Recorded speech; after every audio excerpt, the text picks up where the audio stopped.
sewing machine or not, you are able to sew, even if you're a beginner.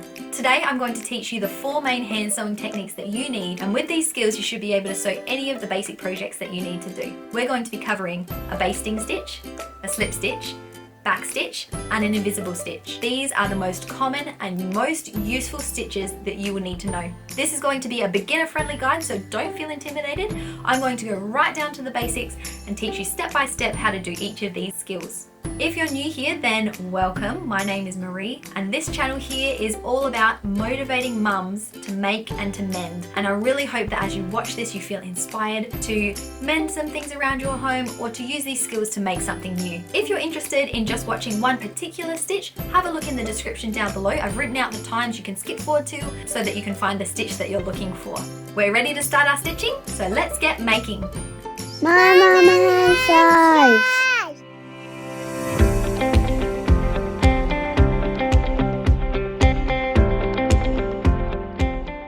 The first stitch I'm going to teach you today is a basting stitch. I've got my pink cotton here. I have no knot in the end, so as I put my needle in, I can't pull my cotton thread the whole way through or it will come right off the end because of the lack of knot. Actually, I'll show you how that works. If I keep pulling, it'll just come straight out because there's no knot in the end. So what I'm going to do is put my needle in, and on the back here, I'm tilting the needle so that I'm going lengthwise a stitch. Then when I pull that, I'm going to, oopsies, stop before my thread goes through the fabric. I'm going to do it again, put a stitch in, like this, and pull. And I'm only pulling gently so that the thread doesn't come all the way out. So again, needle in, tilt it so that it makes a stitch, push it through the fabric, gently pull. And again, needle in, tilt, push, gently pull. This is a basting stitch. It's used to hold your fabric together just as a temporary stitch as you then do other stitches around it. It's particularly useful if you are sewing a fabric that's slippery or that's a bit intricate, especially if it's small, something that you'd make for a child. Then you can use a basting stitch to hold the fabric together before you're doing your other stitches. So there we have our basting stitch.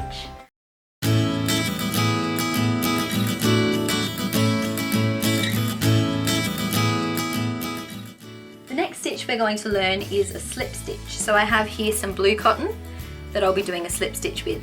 Let's first put a knot in the bottom of our thread so I can show you how that works. So I've threaded my needle, I pushed the cotton through the eye, and I've come out the other side, and I've got my 2 ends of my cotton together here. 2 ends together so that it's all one big loop. Now to tie a knot, I wrap it around my finger so that I make a hole, a loop. And I'm pushing my cotton through that hole to make the knot. And I'm going to push it through a couple of times to make sure that there are a couple of knots. Now I'm going to pull tight, and that has created the knot in my cotton. I'll snip off the end. So I've got a nice short tail on the end of my blue cotton. So we're going to be doing a slip stitch now. To do our slip stitch, I'm going to start by putting my needle on the inside of my fabric here, so that when I pull it through, my knot is on the inside here. I've got my needle coming out of the front piece, and I'm going to connect it to the back piece. So to do that, I take a few strands of the fabric on the back piece, just a few little strands, and then I pull.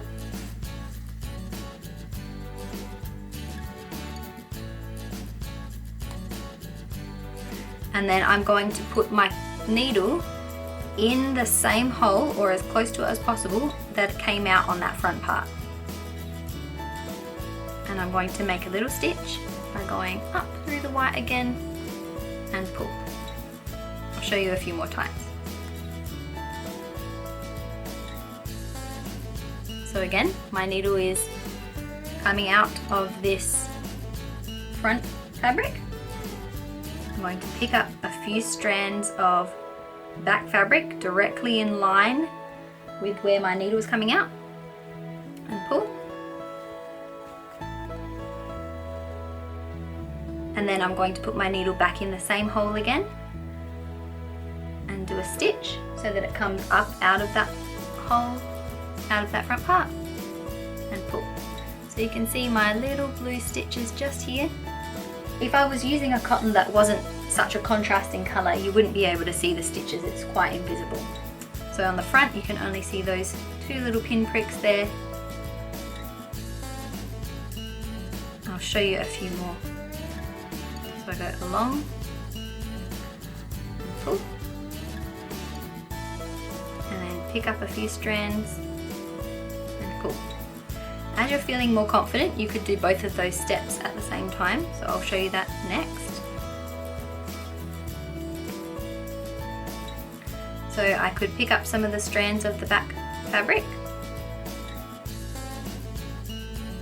and tunnel through the fabric on the front at the same time and pull. So again, pick up some of the back fabric, go through the front fabric and tunnel through.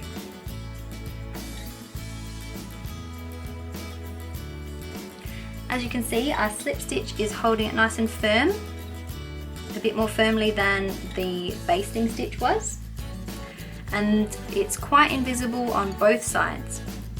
I use this stitch when I am hemming pants, and actually I'll be hemming my son's pants in next week's video, so if you'd like to see that, don't forget to subscribe. But I can also use this stitch for other ways of attaching two fabrics together, like if I was sewing a lining to a dress. It's also useful then as well. When you get to the end of where you're trying to sew, the way you tie off your thread is to make a little stitch. So I'm going to pick up some of my backing and pick up some of my front fabric so that it's all attached together. And as I pull, before I pull it the whole way through, I can see that it's made a loop here.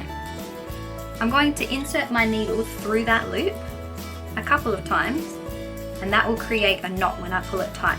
So I've inserted it a couple times there, and then I'm going to put my thumb down here, pull it, and I'm putting my thumb down so that I can get the knot as close to my fabric as possible.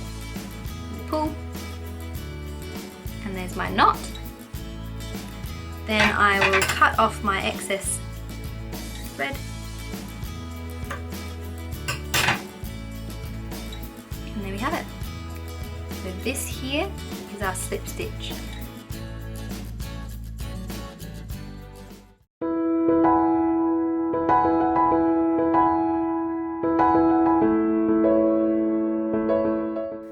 The next stitch we're going to be learning is a back stitch. I'm going to start again by threading my needle and tying a knot in the end, just the same as we did on the slip stitch. So I've made a loop, rolled my cotton through the loop a couple of times to make a knot. I'm pulling it tight so that the knot is nice and secure on my cotton, cutting off my excess, and now I'm ready to sew. To do a back stitch, I'm first going to insert my needle in the back of my fabric so that my knot is on the back of my project. And then I'm going to start making a stitch like I did with the basting stitch. Go in and up and pull.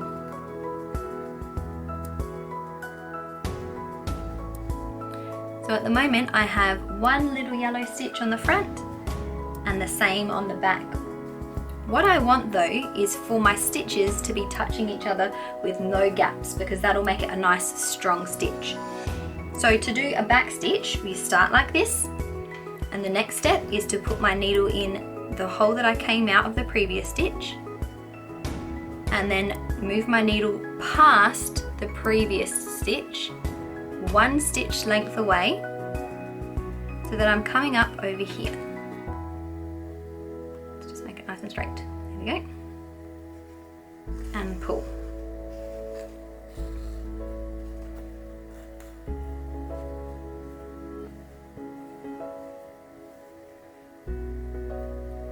So this stitch can be used in replacement of a sewing machine. If you don't have a sewing machine, it will be a very strong stitch, especially if you make the stitches nice and small and close to each other. That will make your back stitch even stronger.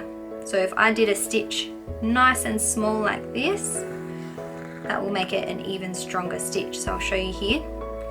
I'll do a nice small stitch like this.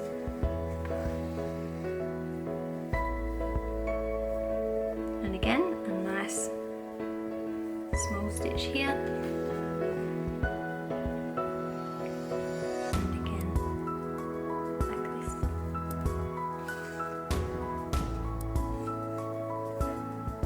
The front of my back stitching looks like this, and the back looks like this. And when I've come to a place where I'm finished, I can tie off my thread by picking up some of my stitching, creating a loop, and then feeding my needle through that loop a couple of times to create the knot.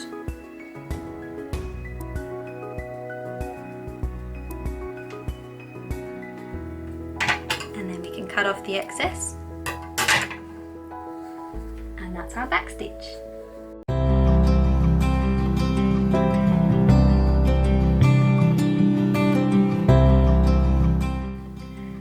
We're going to learn how to do an invisible stitch, which is also a ladder stitch next.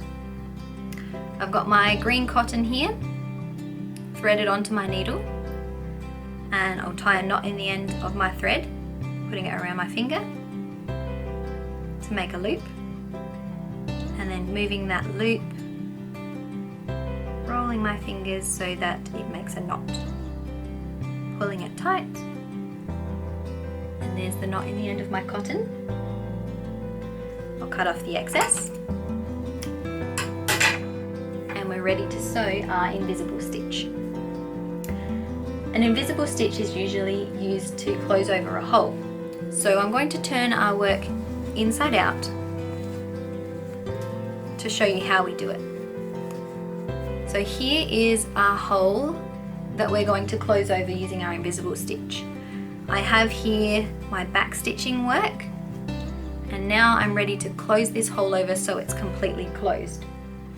I would use this if I was closing over a hole of something I've turned inside out, like when I made my bean bags. You can check that video out next if you'd like. I'm going to start by inserting my needle inside my work so that my knot won't be shown. So I'm inside this hole and poking up. So my knot is on the inside there, and this will make a nice clean edge here. So to do an invisible stitch, we're going to do one little stitch on the close side and then one little stitch on the far side, lining them up. So my cotton is coming out of the fabric closest to me. So I'm going to go parallel to that and put it inside that fabric there on the far side. Do a little stitch. So in, up, pull, and then do the same on the other side. So I'm going to line up my stitch so that it's directly opposite on the side closest to me this time. In, up, pull. I'll do that again. So now I'm lining it up so that it's parallel to the other side. Put my needle in, up, pull. And again on this side closest to me, in, up, and pull. So I'm obviously not pulling very tight yet so that you can see what I'm doing, but as I pull it more tightly, that ladder that you can see will go away like this. I'll show you a few more times. So again, my cotton is coming out of this side here closest to me. So I'm going to go parallel in the fabric away from me, up and pull. And then on the side closest to me, the same thing, in, up and pull. And you can can see that ladder starting to form. So again, directly parallel on the other side, in, up, and pull. And then as I pull them tight, you can see that my hole is closing over.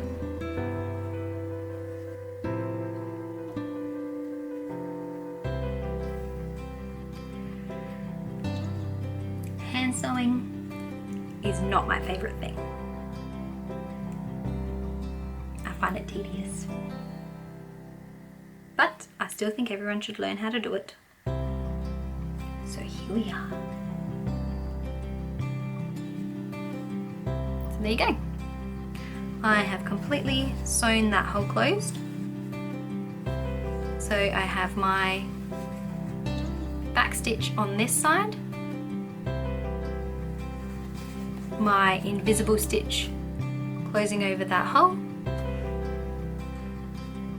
a basting stitch to hold this fabric in place, and then my slip stitch to join these two fabrics together.